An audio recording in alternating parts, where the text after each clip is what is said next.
Audi this week has also revealed the sedan version of the A6 after showing off the Avant a few weeks ago.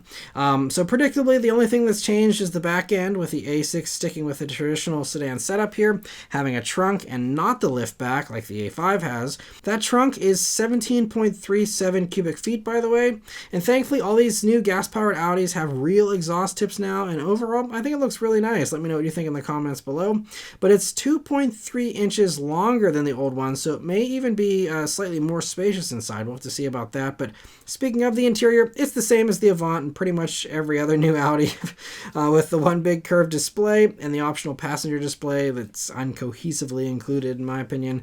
It's also quieter inside with a 30% increase in sound insulation, they say. And as far as the mechanicals go, it's of course the same as the Avant, and we only have info on the regular gas version so far, with a plug-in hybrid likely coming soon after.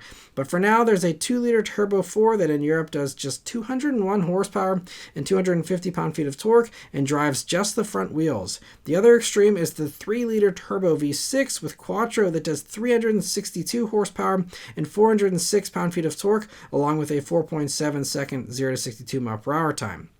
And the happy medium in Europe is the diesel that also does only 201 horsepower, but does get more torque at 295 pound-feet. And that one can be paired with either front-wheel drive or all-wheel drive.